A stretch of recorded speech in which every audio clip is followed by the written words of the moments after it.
এই channel subscribe করো। Subscribe না করলে তোমাকে মেরে ফেলবো।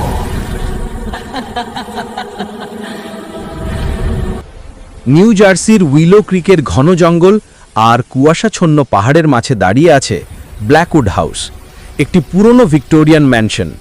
এর জানালাগুলো যেন অন্ধকারের দিকে তাকিয়ে থাকে, দিনের আলোতেও এক অশুভ উপস্থিতি ছড়ায়। 50 বছর ধরে এখানে কেউ বাস করে না।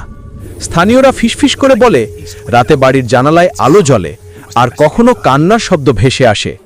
গুজব আছে বাড়ির প্রথম মালিক এলিজাবেথ ব্ল্যাকউড তার স্বামীর বিশ্বাসঘাতকতার শিকার হয়ে এখানে মারা গিয়েছিলেন, আর তার আত্মা এখনও ঘুরে বেড়ায়। এক ঝড়ো রাতে 10:30টার দিকে একটি কালো এসইউভি ব্ল্যাকউড হাউসের সামনে থামল। গাড়ি থেকে নামল জ্যাক পার্কার, 30-এর শেষে এক সুদর্শন কিন্তু অস্থির মানুষ। তার মুখে গম্ভীর ছায়া, চোখে অদ্ভুত তৃপ্তি। তার পাশে নামল সোফিয়া মিলার, 25 বছরের সুন্দরী তরুণী। তার শান্ত ভঙ্গিমায় কিছু অস্বাভাবিক। তারা এখানে থাকতে আসেনি, তারা এসেছে লুকোতে। জ্যাক পুরনো চাবি হাতে দাঁড়িয়ে বলল, সোফিয়া, এখানেই আমরা নিরাপদ থাকব। সোফিয়া চারপাশে তাকিয়ে ফিসফিস করে বলল, জ্যাক, এই জায়গাটা ঠিক লাগছে না, যেন কেউ আমাদের দেখছে। জ্যাক হেসে বলল, এটা তোমার কল্পনা, পুরনো বাড়ি এমনই হয়, চলো আমরা ভেতরে যাই। চাবি তালায় ঢুকতেই দরজা খুলে গেল। ভেতর থেকে পচা কাঠ আর অজানা কিছুর স্যাঁতস্যাঁতে গন্ধ ভেসে এলো। ফ্ল্যাশব্যাক 6 মাস আগে। জ্যাক আর লিন্ডার বিয়ে হয়েছিল 5 বছর আগে। লিন্ডা 28 বছরের নরম মনের মহিলা।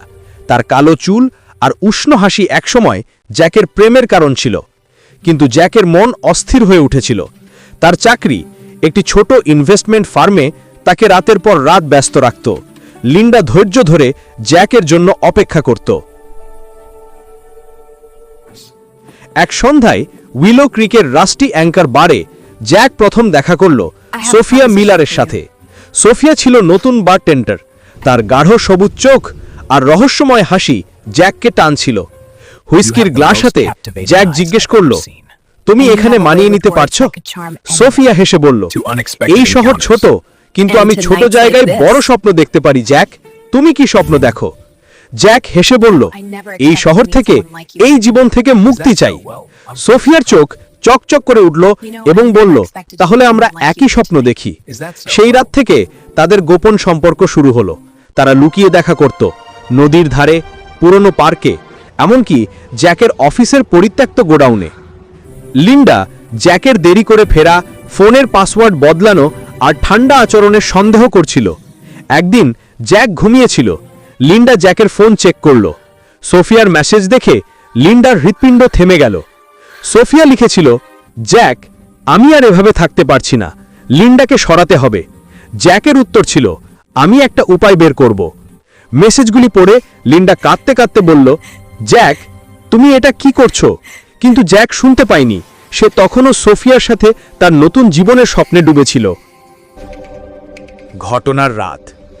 সেদিন সন্ধ্যায় লিন্ডা জ্যাককে ফোন করে বলল, জ্যাক, তুমি কোথায়? আমি অপেক্ষা করছি। লিন্ডার কণ্ঠে কান্না মিশেছিল।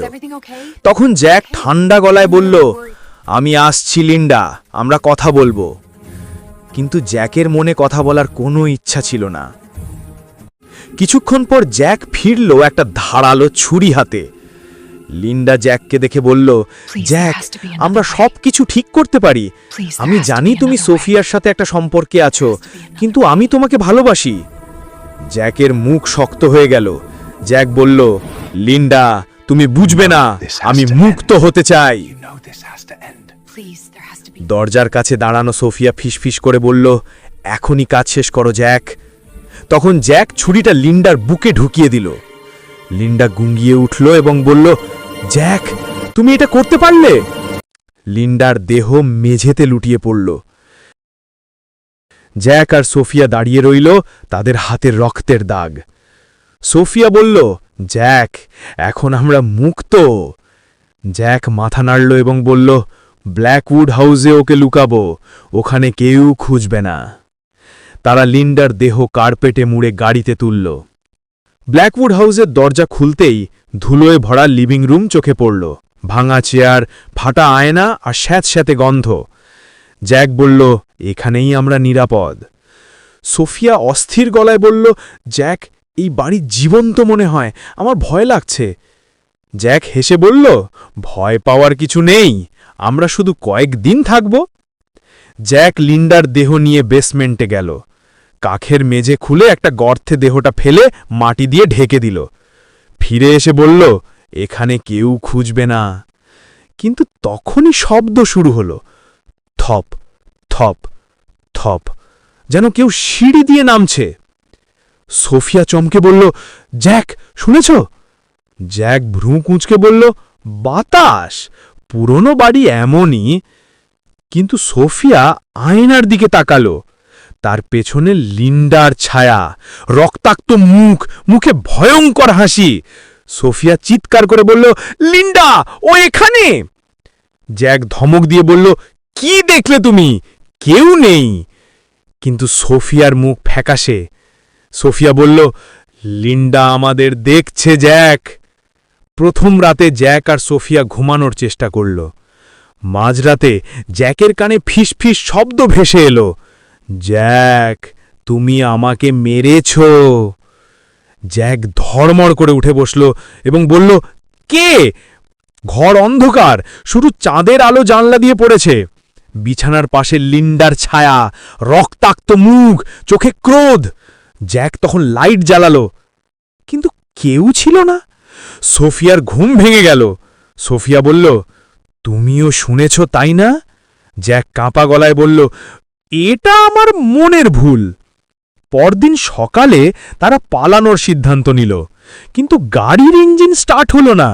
জানলার কাঁচে রক্তে লেখা, তোমরা পালাতে পারবে না।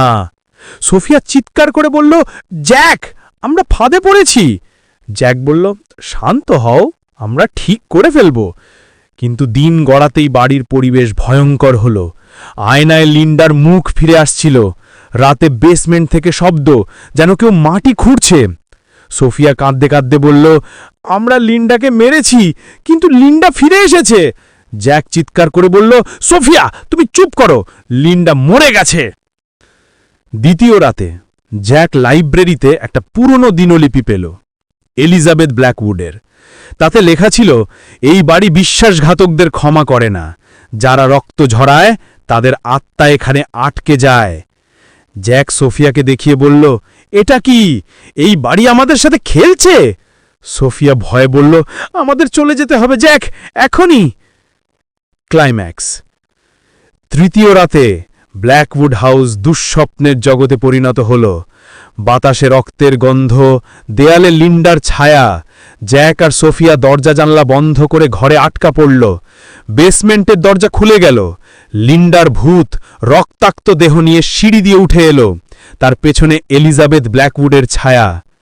লিন্ডার কণ্ঠ কেঁপে দিয়ে দিল, তোমরা আমার জীবন নিয়েছ, এখন তোমরা আমার টাও নেব। জ্যাক ছুরি তুলে চিৎকার করল, তুমি মরে গেছ লিন্ডা, তুমি এখানে নেই। লিন্ডার হাসি ভয়ঙ্কর হল, এই বাড়ি আমার, আর এখন তোমরাও আমার। ঘরের আলো নিভে গেল, চিৎকার, ভাঙচুরের শব্দ, আর তারপর নিস্তব্ধতা। পরদিন সকালে লোকাল পুলিশ ব্ল্যাকউড হাউসে এলো। জ্যাক আর সোফিয়ার গাড়ি দেখে তারা ভিতরে ঢুকল। বেসমেন্টে তাজা খোঁড়া একটা গর্ত, আয়নায় রক্তে লেখা, তারা এখন আমার সাথে। ডিটেকটিভ মার্ফি, একজন বুড়ো পুলিশ অফিসার, দিনলিপি পড়ে বলল, এই বাড়ি কখনো কাউকে ছাড়ে না। উইলো ক্রিকের মানুষ আজও বলে, ব্ল্যাকউড হাউসে রাতে আলো জ্বলে, জানলা দিয়ে দুটো মহিলার ছায়া দেখা যায়, লিন্ডা আর এলিজাবেথ। তাদের চোখে রক্ত, মুখে ভয়ঙ্কর হাসি। কেউ বাড়ির কাছে গেলে শোনে, ফিস ফিস, বিশ্বাসঘাতকদের ক্ষমা নেই।